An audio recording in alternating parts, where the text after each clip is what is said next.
Thank you very much. Thank you for inviting me to present the practical organization of the French cervical cancer screening system.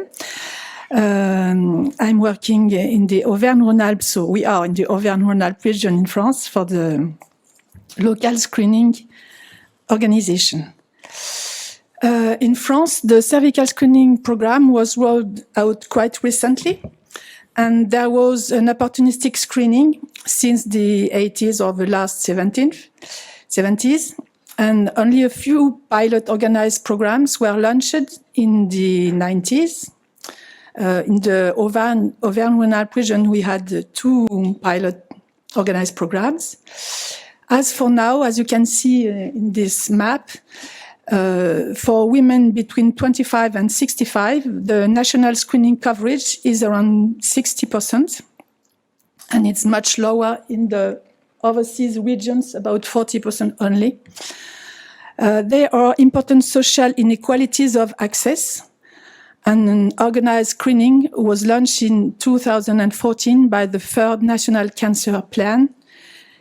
In this map, you can see our Auvergne-Rhône-Alpes region with the higher coverage rate in France of about 64%, and these are the 3 years coverage in 2019. As it was presented before, the guidelines for organized program were published in 2020. In fact, some guidelines were published just before in 2080, but it was with the cytology test. And after the HIS confirmed it, we had to use the HPV test. New guidelines were published in 2020. The program's objective is a 30% reduction of the incidence rate. As seen before, there's about 3,000 annual cases of cervix cancer. The cytology is offered to women from 26 to 29 years every 3 years, and HPV tests from 30 to 65 every 5 years. This program is implemented by the 17 regional cancer screening coordination centers, and it aims to improve. The main goals are improve coverage, follow-up of the positive women, and reduce inequalities in access. To go in the program organization, at the local level, the women see their gynecologists, GPs, or midwives to take the smear.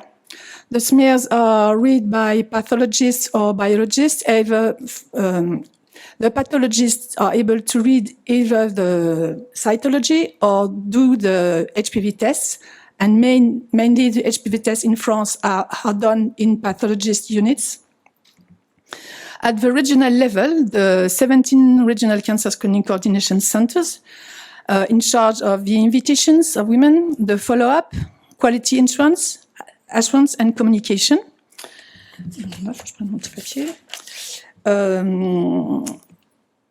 The program is funded by both the state and the health insurance funds.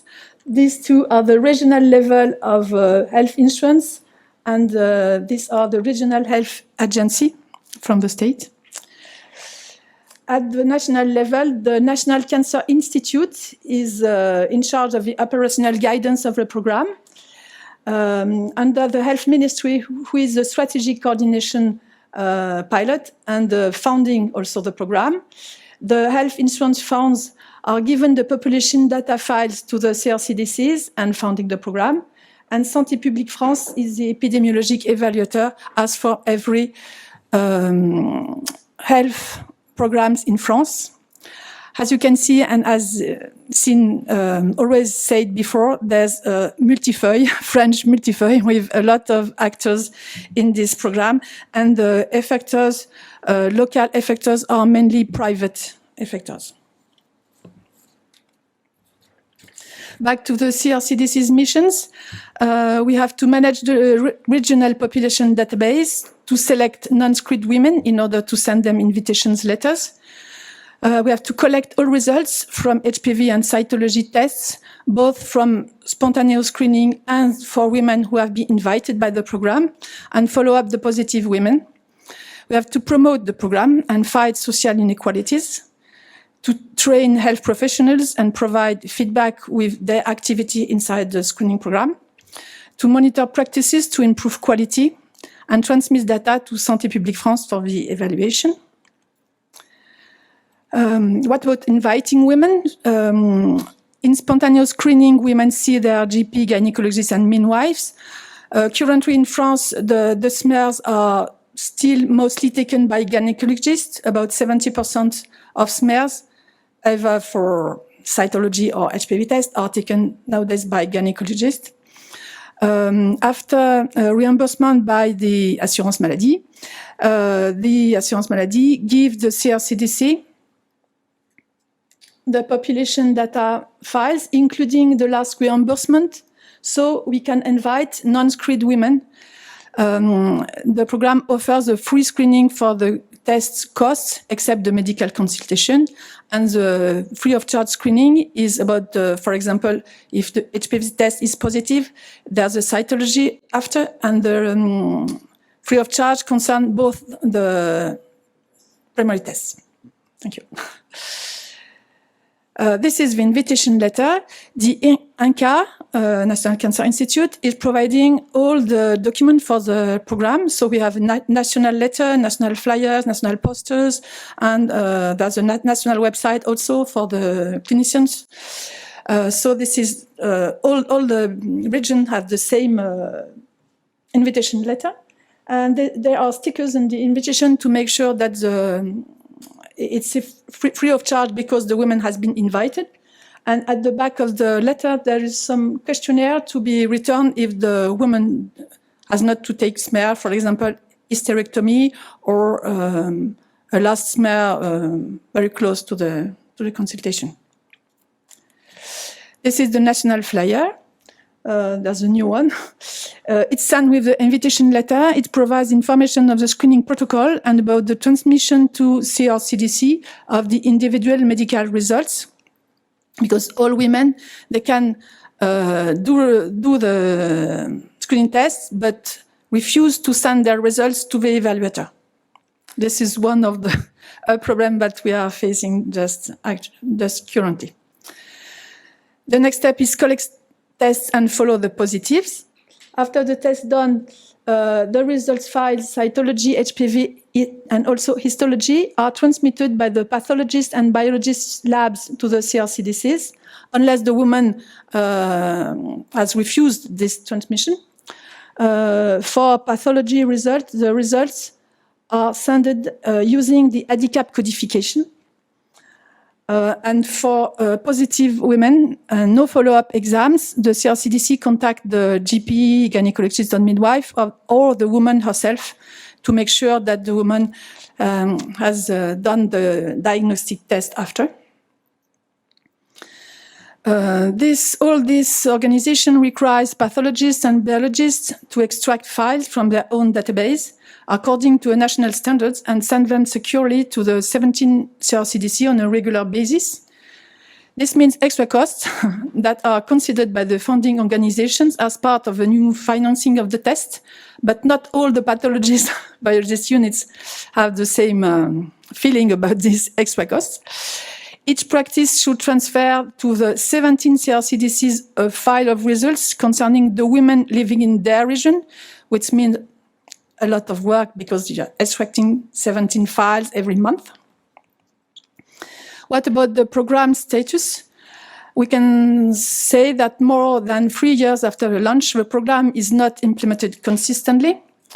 This is two diagrams from the INCa questionnaire. The INCa questionnaire is sending a questionnaire to all CRCDCs to monitor the setting of the programs every 3 months. And this is the results of the June 21 questionnaire. About the invitations of women, you can see that only 7 CRCDC on 13 has invited all the women concerned by the program.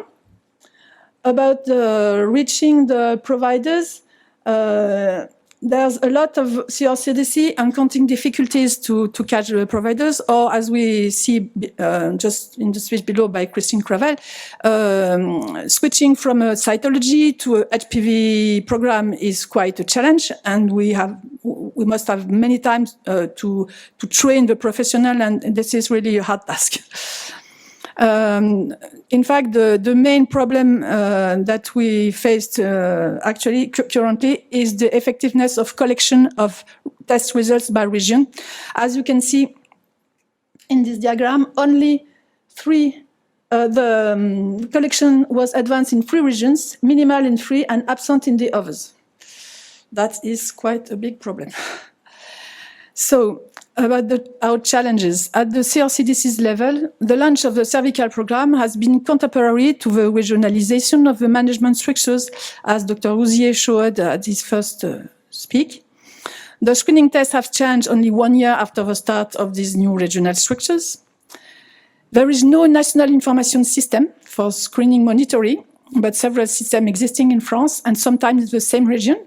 For example, in my Auvergne-Rhône-Alpes region, we have 3 different information systems. The relationship between the CRCDCs and the National Technical Coordinator, currently, ANCA, is currently quite difficult.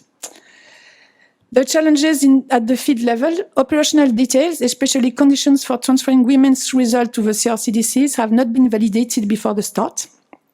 That explains the diagram on only 3 regions receiving all the test results. The numerous private field actors, pathologists and biologists, face constraints related to the program without any perceived benefit in return. GDPR constraints are transferred to clinicians who are in charge of informing women. That is also a big problem nowadays because it's a new task for them. And as we saw before, for the vaccination, you can't ask a clinician to spend 30 minutes to explain that the result of the women will be sent to... Women must be informed, but it's really a problem if you ask this to only to the clinicians. And considering the local practices, there is heterogeneity in pathology coding, and some pathologists are promoting co-testing.